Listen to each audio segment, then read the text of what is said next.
کیونکہ ویسے تو اسے نیند نہیں آنی تھی۔ تھوڑی دیر بعد ہی وہ غنودگی میں چلی گئی۔ عدن ساری رات کمرے میں نہیں آیا تھا۔ وہ اپنے فارم ہاؤس کے کمرے میں بیٹھا سگریٹ پر سگریٹ پھونک رہا تھا۔ اسے ابھی تک یقین نہیں آ رہا تھا کہ مستجاب اسے چھوڑ کر جا رہی ہے، اور خلا کے پیپرز دیکھ کر تو اس کا دماغ ہی گھوما ہوا تھا۔ وہ کسی بھی طور مستجاب کا سامنا نہیں کرنا چاہتا تھا، کیونکہ اسے پتا تھا کہ وہ اپنا ضبط کھو دے گا، اور وہ ایسا نہیں کرنا چاہتا تھا۔ الیکشن کے دن نزدیک آتے جا رہے تھے۔ ادھر ملک حسام اپنے باپ کی نشست پر کھڑا تھا اور الیکشن کی زوروں شوروں سے تیاریاں کر رہا تھا۔ آج وہ گھر نہیں آیا تھا، اس لیے جیشا والے معاملے کی اسے خبر نہ ہو سکی۔ رات گئے وہ گھر لوٹا تو رخسار اسی کا انتظار کر رہی تھی۔ خیریت، آج کچھ خاص بات ہے جو تم ابھی تک جاگ رہی ہو؟ وہ رخسار کی طرف دیکھتے ہوئے بولا۔ کھانا گرم کروں؟ وہ اس کی بات نظر انداز کرتے ہوئے پہلے کھانے کا پوچھنے لگ گئی۔ کیا عقل کام نہیں کرتی؟ اتنی دیر تک باہر رہوں گا تو کچھ نہ کچھ کھا ہی لیا ہوگا۔ وہ ناگواری سے بولا اور بیڈ پر آ کر لیٹ گیا۔ اب میرے سر پر سوار کیوں ہو؟ سو جاؤ۔ وہ اسے ہلکا سا غصے سے بولا تو وہ چلتی ہوئی اس کے قریب بیٹھ گئی۔ میں نے سونے کا بولا ہے، اپنے پاس بیٹھنے کا نہیں بولا۔ حسام جب بات کر رہا تھا، اس کے منہ سے شراب کی ناگوار بو رخسار کے نتنوں سے ٹکرائی تو اس نے منہ پھیر لیا۔ آج گھر میں ایک بہت بڑی بات ہوئی ہے، وہ آپ کو بتانا چاہ رہی تھی۔ وہ اپنی انگلیاں مروڑتے ہوئے بولی۔ اچھا، اب بتا بھی چکو، پہیلیاں کو بجھوا رہی ہو؟ میں بہت تھکا ہوا ہوں، سونا چاہتا ہوں۔ وہ ناگواری سے اپنی آنکھیں بند کرتے ہوئے بولا۔ وہ جو جائشہ ہے نا، جو ٹی وی پر آتی ہے اور بڑی بہادری سے سچ بولتی ہے، وہ آج اپنے شوہر کے ساتھ حویلی آئی تھی۔ رخسار نے بات کا آغاز کیا تو ملک حسام نے خشمگین نگاہوں سے گھورا۔ آئی تھی تو میں کیا کروں؟ آدھی رات کو اس کے قصیدے پڑھوں کہ میرا سر کیوں کھا رہی ہو؟ وہ اس کے غصے سے گھورتے ہوئے بولا۔ وہ لڑکی آپ کی بہن ہے۔ رخسار نے یہ کہہ کر ملک حسام کے سر پر بم بھی تو پھوڑا تھا۔ وہ جو غنودگی میں جا رہا تھا، ایک دم سے اس کی بات سن کر اٹھ بیٹھ گیا۔ تم ہوش میں تو ہو؟ کیا کہہ رہی ہو؟ وہ لڑکی میری بہن کیسے ہو سکتی ہے؟ حسام بے یقینی سے بولا۔ ماموں نے ان کی ماں سے خفیہ شادی کر رکھی تھی، اور آج انہوں نے سب کے سامنے یہ بات تسلیم کی ہے کہ جائشہ ان کی بیٹی ہے اور فردوس آنٹی ان کی بیوی ہیں۔ رخسار بڑے آرام سے بولی۔ ملک حسام کے ارد گرد تو جیسے دھماکے ہونے لگ گئے۔ یہ نہ ہو مجھے مردانگی دکھاتے دکھاتے تم ایسے پتال میں گرو جہاں سے تم نکل ہی نہ سکو۔ جائشہ کی آواز اس کے کانوں میں گونجی۔ وہ بے اختیار اپنی جگہ سے اٹھ کھڑا ہوا۔ کیا تم سچ کہہ رہی ہو؟ وہ اب رخسار کو دیکھ کر بے یقینی سے بولا۔ بالکل سچ کہہ رہی ہوں۔ عدن بھائی کو بھی اس بات کی خبر پہلے سے تھی۔ رخسار نے عدن کا ذکر کیا تو اسے عدن کا طنز امیز لہجہ یاد آ گیا۔ حسام اسے دیکھ کر غصے سے چلتا ہوا اپنے باپ کے کمرے کی طرف بڑھ گیا اور زور زور سے دروازہ کھٹکھٹانے لگ گیا۔ راشدہ بیگم اپنی سوجی ہوئی آنکھوں سمیت دروازہ کھول کر باہر آئی۔ بابا، کہاں ہیں امی؟ وہ ماں کی طرف دیکھ کر غصے سے بولا۔ مجھے نہیں پتا وہ کہاں گئے ہیں، مجھے عذابوں میں چھوڑ کر۔ راشدہ بیگم کے آنسو بھل بھل بہنے لگے۔ امی، رخسار مجھے بتا رہی تھی کہ جائشہ میری بہن ہے، کیا یہ سچ ہے؟ وہ ماں کی طرف دیکھتے ہوئے اب نارمل لہجے میں بولا، کیونکہ ماں کی حالت دیکھ کر اسے بھی دکھ ہوا تھا۔ ہاں، یہ سچ ہے۔ میں نے ہمیشہ تمہارے باپ کی باتوں پر یقین کیا، لیکن بدلے میں مجھے دھوکہ ہی ملا۔ راشدہ بیگم اب دکھ سے بولی تھی۔ بابا کہاں ہیں؟ وہ اب اپنی ماں کے آنسو صاف کرتے ہوئے بولا۔ مجھے نہیں پتا کہاں گئے ہیں، ہو سکتا ہے اپنی کسی اور بیوی کے پاس گئے ہوں۔ راشدہ بیگم کا تو آج اعتماد ٹوٹا تھا، اسی لیے اس کے لہجے میں دکھ ہی دکھ بول رہا تھا۔ چلے آپ سو جائیں، پریشان مت ہو۔ حسام یہ کہہ کر اپنے کمرے کی طرف بڑھ گیا۔ لیکن انسان کے اندر کا ایک ضمیر ہوتا ہے، وہ اسے کچوکے لگا رہا تھا۔ اس نے اپنی بہن کو اغوا کیا تھا اور اسے میر ارسلان کے سامنے پیش بھی کر دیا تھا۔ بے ساختہ ایک مکہ بنا کر دیوار پر دے مارا، اپنے کمرے میں آ کر الماری کھول کر شراب کی بوتل نکال کر پینے لگ گیا، اور رخسار بیچاری یہ بھی نہ کہہ سکی وہ نہ پیے، کیونکہ اکثر اوقات وہ اپنے کمرے میں بیٹھ کر بھی شراب پیا کرتا تھا۔ ایک آدھ دفعہ اس نے روکنے کی کوشش کی، لیکن حسام نے اسے بری طرح جھڑک دیا۔ صبح وہ تیار ہونے کے لیے اپنے کمرے میں آیا تو مستجاب بے سدھ سو رہی تھی۔ اس نے ٹائم دیکھا تو 9 بج چکے تھے۔ عموماً اس وقت مستجاب اٹھ جاتی تھی۔ اس کی آنکھوں کے پپوٹے سوجے ہوئے تھے۔ ادن ایک لمحے کے لیے تشویش میں مبتلا ہو گیا، لیکن پھر سر جھٹک کر اپنے کپڑے لے کر واش روم کی طرف بڑھ گیا۔ اس نے مستجاب کو جگانے کے لیے ایک دو چیزیں بھی زور سے نیچے پھینکی، لیکن وہ ٹس سے مس نہ ہوئی۔ پھر ایک دم سے اس نے اپنے دل پر اختیار کھو دیا اور چلتا ہوا اس کے قریب آ بیٹھا، اس کے چہرے سے بال پیچھے کیے، جس پر مستجاب نے ایک دم سے آنکھیں کھول کر پھر آنکھیں بند کر لی۔ تجھے کیسے کہوں میں کہ تجھ میں جان بستی ہے؟ کیا نشہ کیا ہوا ہے؟ اٹھ کیوں نہیں رہی ابھی تک؟ ادن اپنے لہجے کو سخت بناتے ہوئے بولا۔ تب مستجاب نے ایک دم سے آنکھیں کھولیں تو وہ اس کے پاس سے اٹھنے لگا، لیکن مستجاب نے آگے بڑھ کر اس کا ہاتھ تھام لیا، جس پر ادن نے درزیدہ نظروں سے اسے دیکھا۔ کیا کچھ نہیں تھا اس کی آنکھوں میں۔ مستجاب اب اس کی طرف زیادہ دیکھ نہ سکی اور ایک دم سے اس کا ہاتھ چھوڑ دیا اور اٹھ کر ایک دم سے واش روم میں گھس گیا اور دروازہ بند کر کے رکے ہوئے آنسو بہانے لگ گئی۔ ادن نے اس کی آنکھوں کی کیفیت نوٹ کی تھی۔ اس کی آنکھیں جیسے سب کہہ رہی تھی، مجھے نہیں پتا ادن حیدر، میں تمہارے بغیر کیسے رہوں گی۔ اتنی سردی میں ٹھنڈے پانی کا شاور کھول کر وہ اس کے نیچے کپڑوں سمیت کھڑی ہو گئی۔ کتنی ہی دیر تک وہ باہر نہ آئی تو ادن کو تشویش ہوئی۔ مسلسل شاور چلنے کی آواز آ رہی تھی۔ ادن نے ایک دو دفعہ دروازہ کھٹکھٹایا، لیکن اسے کوئی جواب نہ ملا تو وہ زور سے دروازہ کھٹکانے لگ گیا، لیکن جب پھر بھی دروازہ نہ کھلا تو اس نے لاک کی چابی لے کر دروازہ کھولا تو اندر کی صورتحال دیکھ کر اس کے قدموں کے نیچے سے زمین نکل گئی۔ مستجاب ٹھنڈے پانی کے شاور کے نیچے بیٹھی ہوئی تھی اور بالکل نیلی ہو رہی تھی۔ ایک لمحہ بھی ضائع کیے بغیر اس نے شاور کو بند کیا اور غصے سے اس کی طرف دیکھنے لگ گیا۔ یہ کیا بچپنا ہے مستجاب؟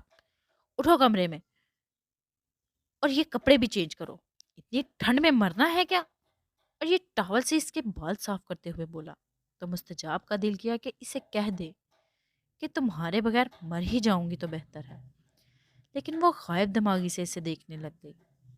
وہ اس کے کپڑے الماری سے نکال کر لے آیا۔ 2 منٹ میں چینج کر کے باہر آؤ۔ وہ اسے کپڑے تھماتے ہوئے بولا تو اس نے چپ کر کے اس کے ہاتھ سے کپڑے لے لیے۔ وہ باہر انتظار کر رہا تھا۔ جلدی کرو، یہ کہہ کر وہ واش روم سے باہر نکل گیا۔ وہ تھوڑی دیر تک کپڑے چینج کر کے باہر نکلی۔ ادن نے اسے دیکھا تو اس کے ہونٹ بالکل نیلے ہو رہے تھے، رنگت بھی نیلی پڑ رہی تھی۔ اس نے اسے بیڈ پر لٹایا اور اس پر کمبل اڑا دیا اور روم ہیٹر تیز کر کے کمرے سے باہر نکل گیا۔ رانی آپا، مستجاب کے لیے کچھ ناشتہ لے کر آ جائیں، 2 انڈے بھی بوائل کر کے لے آئیں اور ساتھ میں دودھ پتی بھی بنا لیں۔ یہ کہتے ہوئے وہ اپنے کمرے میں آ گیا۔ رانی آپا ناشتہ لے کر آ ہی رہی تھی کہ ناشتہ کر کے ہاسپٹل جانا ہے۔ یہ کہتے ہوئے وہ اپنا بیگ پکڑ کر کمرے سے باہر نکل گیا، اور وہ یہ بھی نہ پوچھ سکی کہ تم نے ناشتہ کیا ہے کہ نہیں۔ کئی آنسو پلکوں کی باڑ توڑ کر بہہ نکلے۔ ایک دم سے اس کے موبائل پر بیل ہوئی۔ ہمیں لگتا ہے تمہیں اپنے شوہر کی زندگی عزیز نہیں۔ خلا کے پیپر ابھی تک تم نے سائن نہیں کیے، رخت آواز میں کہا گیا تو مستجاب اپنے اوپر ضبط کھو بیٹھی۔ چھوڑ کر جا تو رہی ہوں، اب مجھے مارنا ہے کیا؟ سائن میں کبھی بھی نہیں کروں گی، میں کبھی اس کی زندگی میں لوٹ کر نہیں آؤں گی۔ اس بات کے لیے مجھے معاف کر دو، میں یہ نہیں کر سکتی۔ یہ کہہ کر وہ پھوٹ پھوٹ کر رو دی اور فون بند کر دیا۔ رانی نے آ کر اس کی تشویشناک حالت دیکھی تو حیران ہی رہ گئی۔ مستجاب بی بی کو اچانک کیا ہو گیا ہے؟ رانی دکھی لہجے میں بولی، پلیز آپ ناشتہ کر لیں۔ یہ کہہ کر وہ آگے بڑھی اور مستجاب کو آگے بڑھ کر اٹھانے لگی۔ عدن کہاں ہے؟ وہ تو چلے گئے ہیں، آپ پلیز ناشتہ کر لیں، نہیں تو وہ مجھے غصہ ہوں گے۔ وہ مجھے کہہ کر گئے ہیں آپ کو ناشتہ ضرور کرواؤں۔ رانی یہ کہہ کر اسے اٹھانے لگی، لیکن مستجاب نے سختی سے انکار کر دیا۔ جائیں آپ، میں نے ناشتہ نہیں کرنا۔ اس نے سختی سے رد کر دیا۔ لیکن عدن صاحب مجھ پر غصہ ہوں گے، آپ اٹھے چلے یہ انڈے ہی کھا لیں۔ یہ کہہ کر پلیٹ اس نے آگے بڑھائی تو مستجاب نے غصے سے پلیٹ کو ہاتھ مار کر نیچے گرا دیا۔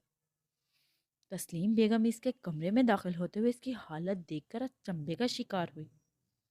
کیا ہوا ہے مستجاب کو؟ وہ رانی کی طرف دیکھتے ہوئے بولی، ماما پلیز مجھے اکیلا چھوڑ دیں، سب میرے کمرے سے چلے جائیں۔ یہ کہہ کر وہ کمبل میں منہ دے گئی تو تسلیم کو تشویش نے مزید اضافہ ہو گیا۔ اٹھ کر ناشتہ کرو مستجاب۔ تسلیم نے اس کے منہ سے کمبل ہٹاتے ہوئے کہا تو اس کی حالت دیکھ کر ایک لمحے کو اپنی جگہ سے ہل کر رہ گئی، کیونکہ وہ برسوں کی بیمار لگ رہی تھی۔ کیا ہوا ہے مستجاب؟ ایک دم سے تمہارے ساتھ؟ وہ تشویش سے بولی تو وہ اپنی ماں کی گود میں سر رکھ کر زاروں کی طرح رونے لگ گئی۔ کیا ہوا ہے؟ عدن سے کوئی جھگڑا ہوا ہے کیا؟ وہ اسے پیار سے کرتے ہوئے بولی تو ایک دم سے مستجاب سمجھی۔ نہیں ماما، ایسی کوئی بات نہیں ہے، میں ٹھہر کر ناشتہ کر لیتی ہوں، آپ پلیز جائیں۔ وہ اپنی ماں کی گود سے سر نکالتے ہوئے بولی، مجھے ایسا کیوں لگتا ہے کہ جیسے تم مجھ سے کچھ چھپا رہی ہو؟ تسلیم اس کے چہرے کو غور سے دیکھتے ہوئے بولی، نہیں ماما، ایسی کوئی بات نہیں ہے، میں ناشتہ کر لیتی ہوں، آپ پلیز پریشان مت ہو۔ یہ کہہ کر وہ اٹھ کر بیٹھ گئی اور ناشتہ کرنے لگ گئی، لیکن تسلیم بیگم کے اندر جھگڑ چل رہے تھے۔ اسے اس بات کا یقین ہو گیا تھا کہ مستجاب کچھ نہ کچھ ضرور اس سے چھپا رہی ہے۔ عدن نے آفس سے آتے ہی اپنے آپ کو بری طرح مصروف کر لیا۔ رانی سے فون کر کے مستجاب کی طبیعت کے بارے میں بھی پوچھا۔ میر ارسلان اس سے ملنے کے لیے اس کے آفس آیا تو وہ کافی پریشان لگا۔ کیا بات ہے عدن، کچھ پریشان لگ رہے ہو؟ وہ اس کو غور سے دیکھتے ہوئے بولا، نہیں بس کام کا برڈن زیادہ ہو گیا ہے آج کل۔ تم سناؤ کیا پیو گے؟ وہ اپنے سامنے پڑی فائلز ایک سائڈ پر کرتے ہوئے بولا، کچھ بھی نہیں، بس تم سے ملنے کو دل کیا تو تمہارے آفس آ گیا۔ بھابھی کا کیا حال ہے؟ وہ اپنا سر سیٹ کے پشت پر ٹکاتے ہوئے بولا، ٹھیک ہے، وہ بھی تم سناؤ میری بھابھی کا کیا حال ہے؟ وہ اب ہلکا سا مسکراتے ہوئے بولا، وہ بھی ٹھیک ہے، ایک بات پوچھنا چاہ رہا تھا تم سے، پوچھ سکتا ہوں؟ میر ارسلان اب اپنے ذہن میں کب لاتے سوال کی طرف آیا۔ ہاں پوچھو، اب تمہیں مجھ سے کچھ پوچھنے کے لیے اجازت درکار ہوگی۔ عدن نرمی سے بولا، یار میں تم پر شک کرنے کا سوچ بھی نہیں سکتا، اور جائشہ پر بھی، تم ہمیشہ لڑکیوں سے دور رہے ہو، لیکن جائشہ کے ساتھ تمہاری بے تکلفی مجھے کچھ ہضم نہیں ہو رہی، اور وہ بھی ایسی لڑکی کہ ایک حد میں رہتی ہے، لیکن تمہارے ساتھ تو کافی فرینک ہے۔ اس چیز کو لے کر میں کافی پریشان ہوں۔ میر ارسلان اب تھوڑی سی وضاحت کرتے ہوئے بولا تو عدن کے چہرے پر ایک خوبصورت مسکراہٹ آئی۔ محبت کرتا ہوں جائشہ سے۔ یہ کہتے ہوئے اس کے چہرے پر ایک انوکھی چمک آئی۔ میر ارسلان تو اس کا جواب سن کر بھچکا کر رہ گیا۔ ایسے مت دیکھ، میں اس سے بہنوں والی محبت کرتا ہوں، اور وہ میری بہن ہی ہے۔ عدن کا یہ انکشاف میر ارسلان کو ایک دم خود کر گیا تھا۔ میں تمہاری بات کا مطلب نہیں سمجھا، وہ الجھن بھرے انداز میں بولا۔ سیدھی سی بات کہہ رہا ہوں، جائشہ میری بہن ہے اور میں اس کا بھائی ہوں۔ عدن اب اپنی بات پر زور دیتے ہوئے بولا تو میر ارسلان کا حیرت سے منہ کھل گیا۔ تو عدن نے اسے ساری تفصیل بتا دی، جس پر وہ کافی صدمے میں گیا تھا۔ کتنی دکھی ہے وہ اندر سے یار، اور کتنی مضبوط ہے وہ لڑکی، وہ اب مدھم سے لہجے میں بولا۔ میری بہن بہت خوش قسمت ہے کہ رضا بخاری جیسا شخص اس کی لائف پارٹنر میں، جس نے ہر موڑ پر اس کا بھرپور ساتھ دیا۔ عدن کے لہجے میں رضا بخاری کے لیے بھی بہت احترام تھا۔ واقعی رضا بخاری جیسا انسان خوش قسمت لڑکیوں کو ملتا ہے۔ میر ارسلان ایک زخمی مسکراہٹ لیے ہوئے بولا، میری بہن کو دل و دماغ سے نکال باہر پھینکو میر ارسلان، وہ اپنی زندگی میں بہت مطمئن ہے اور رضا بخاری بھی اس کا بہت خیال رکھتا ہے۔ اس لیے میں تمہیں ایک دفعہ اور نصیحت کروں گا کہ اللہ کے اور اپنی بیوی کے گناہ گار مت بنو۔ عدن اٹھ کر اس کے کندھے پر ہاتھ رکھتے ہوئے بولا تو میر ارسلان اس بات میں سر ہلا دیا۔ میں اس کے لائق ہی نہیں تھا، تو خدا کیسے اس لڑکی کا ساتھ مجھے دیتا۔ ایک پھیکی سی مسکراہٹ ارسلان کے لبوں کو چھو گئی۔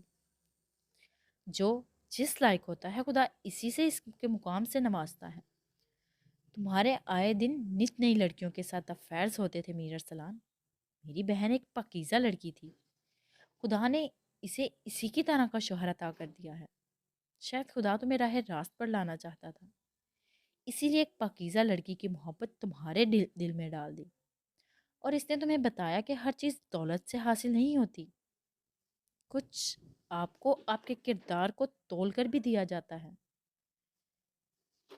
تم خدا سے اپنے پچھلے گناہوں کی معافی مانگو، اللہ سے دعا کرو کہ تمہیں صراط المستقیم پر چلائے، اور روحی کی طرف بھرپور توجہ دو۔ وہ لڑکی تم سے بہت محبت کرتی ہے، ایک دفعہ اس کو اپنا یقین دو، وہ تمہیں بہت خوش رکھے گی۔ عدن سے ارسلان سے سمجھاتے ہوئے بولا تو میر ارسلان اس کے گلے سے آ لگا۔ میں بہت خوش قسمت ہوں جسے تمہارے جیسا دوست ملا جو ہمیشہ میری رہنمائی کرتا ہے۔ I'm sorry یار اگر میں نے تمہارا دل دکھایا ہو۔ میر ارسلان اس سے شرمندہ نظر آ رہا تھا۔ سوری کس بات کی کر رہے ہو؟ میں تمہارا احسان مند ہوں، تم نے میری بہن کو بچایا تھا۔ عدن اس کی شرمندگی کم کرنے کے لیے بولا، میں نے تم پر کوئی احسان نہیں کیا عدن، اب اس بات کو زندگی میں کبھی مت دہرانا۔ میر ارسلان اس کا کندھا تھپ تھپاتے ہوئے بولا، رات کو تیار رہنا، ڈنر کے لیے نکلیں گے۔ اب جا یہاں سے کیونکہ مجھے بہت کام ہے اور تم پہلے ہی میرا وقت ضائع کر چکے ہو۔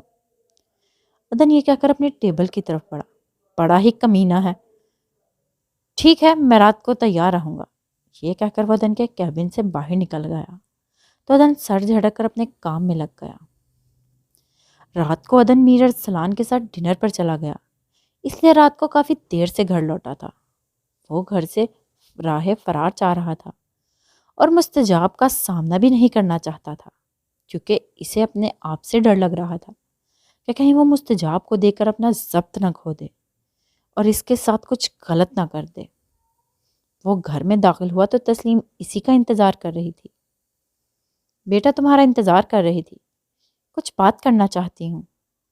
تسلیم اسے دیکھتے ہوئے بولی، اتنی رات تک آپ جاگ رہی ہیں؟ وہ حیرانی سے بولا، ذرا بیٹھ کر بات کرتے ہیں۔ تسلیم یہ کہتے ہوئے لانچ میں رکھے صوفے پر بیٹھ گئی اور عدن کو بھی بیٹھنے کا اشارہ کیا تو وہ بھی سامنے اس کے صوفے پر بیٹھ گیا۔ بیٹا تمہارے اور مستجاب کے درمیان کوئی جھگڑا ہوا ہے کیا؟ تسلیم نے پریشانی سے بولا، جھگڑا تو کوئی نہیں ہوا، لیکن وہ لندن جانا چاہ رہی ہے۔ عدن نے بات کی واضح نہیں کی تھی کیونکہ وہ نہیں چاہتا تھا کہ اس کے اور مستجاب کے درمیان ہونے والی کسی بھی قسم کی جھڑپ کسی تیسرے کو خبر ہو جائے، اس سے وہ اس کے والدین ہی کیوں نہ ہو یا مستجاب کی ماں۔ وہ بہت پریشان ہے عدن، اس سے پوچھو کہ اسے کیا ہوا ہے، اس کا چہرہ دیکھا ہے، بالکل کملا کر رہ گیا ہے۔ تسلیم تشویش سے بولی تو عدن کئی لمحوں تک گہری سوچ میں ڈوبا رہا۔ آپ سے اس نے کوئی بات کی؟ آپ بھی اس کے ساتھ جا رہی ہیں؟ عدن نے تھوڑے توقف کے بعد پوچھا۔ میں نے اسے جانے سے منع کیا ہے، میں نے اس کے ساتھ جانے سے بھی انکار کر دیا ہے، لیکن وہ نہیں مان رہی، میں خود اس کی کیفیت نہیں سمجھ پا رہی۔ تسلیم پریشانی سے اٹھ کر عدن کے پاس آ کر بولی تو عدن بھی بہت پریشان ہوا۔ آپ پریشان نہ ہو، میں اس معاملے پر بات کرتا ہوں۔ اگر آپ کے ساتھ وہ کسی بھی قسم کی کوئی بات کرے تو پلیز آپ مجھے مت پوچھ پائیے گا. Don't worry everything will be okay. وہ تسلیم بیگم کے ہاتھ پر اپنا ہاتھ رکھ کر تسلی دیتے ہوئے کھڑا ہوا تو تسلیم کو بھی تشویش کسی حد تک کم ہوئی.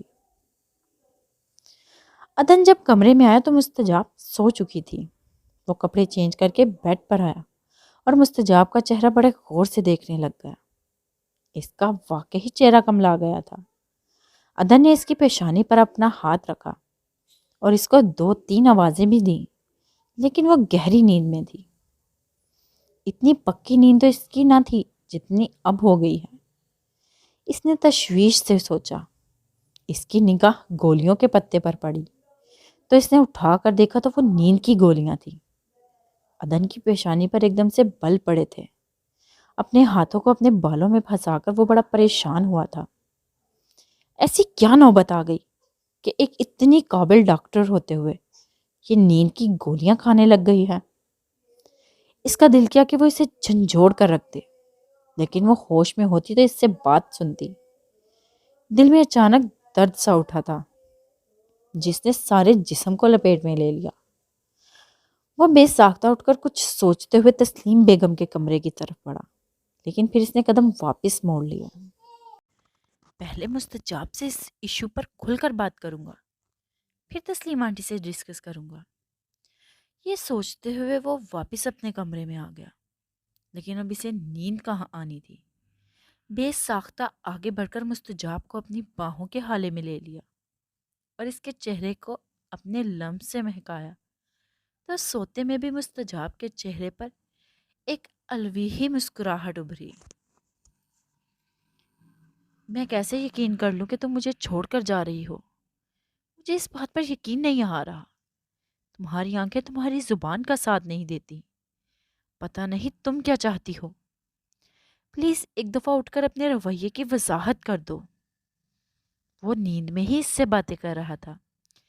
کتنی دیر تک وہ ایسے ہی باتیں کرتا رہا، پھر اٹھ کر وضو کیا اور تہجد کی نماز ادا کرنے لگ گیا، جس میں اس نے خدا سے دکھی دل کے ساتھ مستجاب کی سلامتی کی دعا مانگی تھی. میر ارسلان زندگی میں پہلی دفعہ خدا کے حضور کھڑا ہوا تھا. اسے نہیں یاد تھا اس نے کب نماز ادا کی تھی، لیکن اب اس کا دل کرتا تھا کہ وہ اپنے خدا سے بات کرے. دعا کے لیے ہاتھ اٹھائے تو سب سے پہلے اس نے جائشہ کی سلامتی کی دعائیں مانگی، پھر اپنے اور روحی کی نارمل زندگی کے لیے بھی دعائیں مانگی تھیں. روحی اسے دیکھ کر حیران ہوئی تھی. کیا نیک بننے کی کوشش کر رہے ہو؟ وہ تنزن امیز انداز میں بولی. کوشش تو انسان کر سکتا ہے نا. کون سا گناہ ہے جو میں نے نہیں کیا؟ ہر گناہ میں نے کیا ہے. کوشش ہے کہ زندگی میں ہی اس سے معاف کروا لوں تاکہ دل کو کچھ تو سکون ملے. اور تم بھی خدا سے توبہ کرو کہ تم شراب نہیں پیو گی. میں بھی کوشش کر رہا ہوں کہ ان سب بری عادتوں سے نجات پا لوں. میر ارسلان اس کے پاس بیٹھتے ہوئے بولا تو روحی اس کی باتیں سن کر حیران در حیران ہو رہی تھی. Very strange.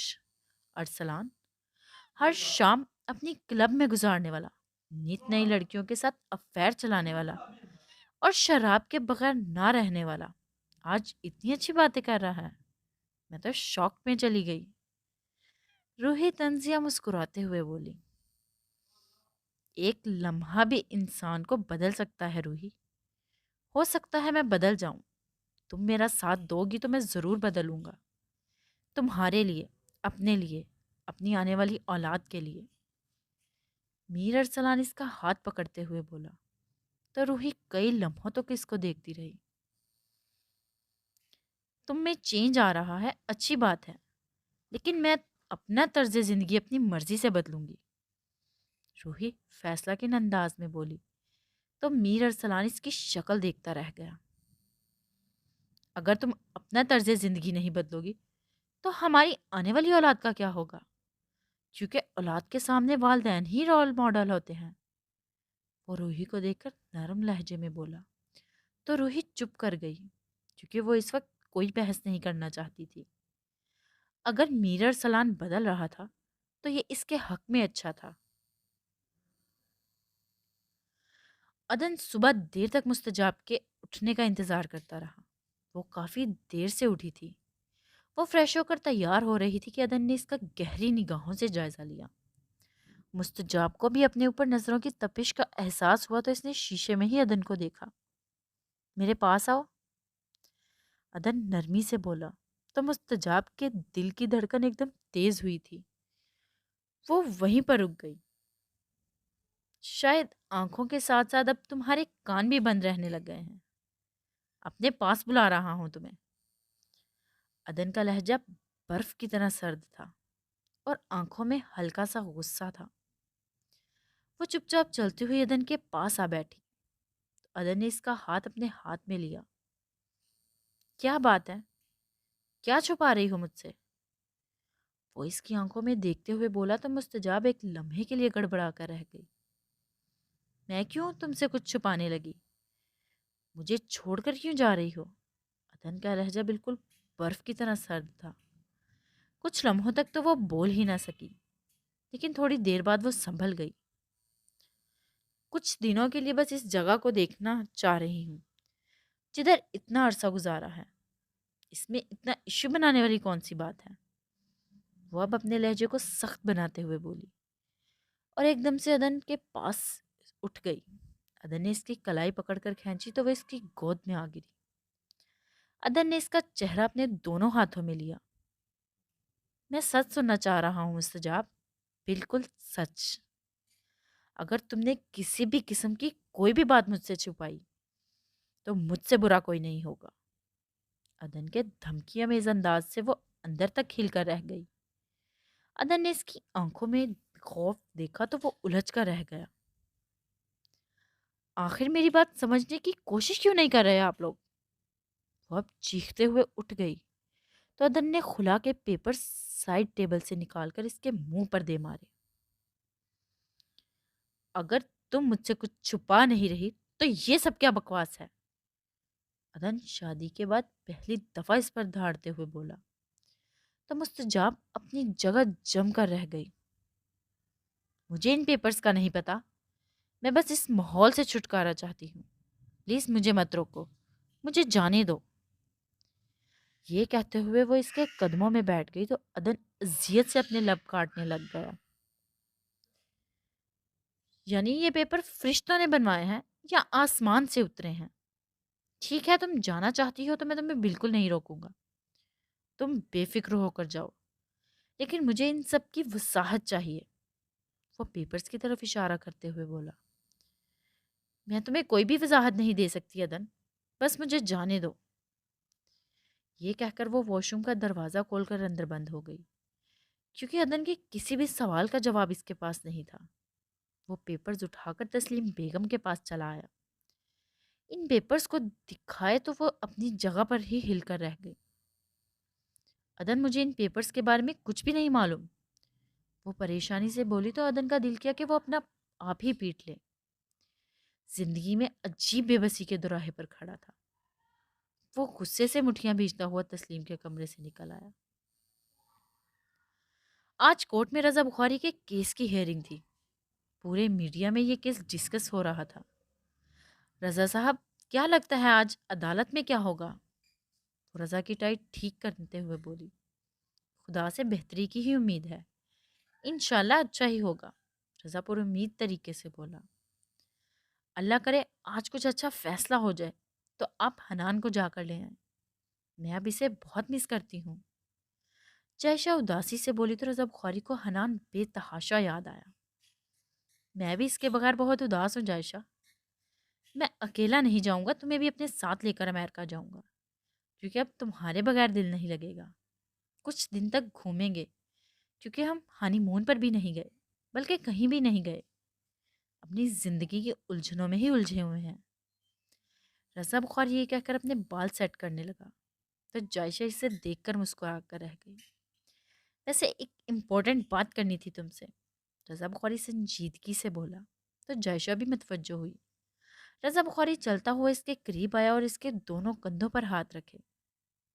میرا تو دل ہے کہ حنان کے آنے سے پہلے اس کے کسی بہن بھائی کے آنے کا انتظام ہو جائے۔ رضا بخاری ہلکا سا مسکراتے ہوئے بولا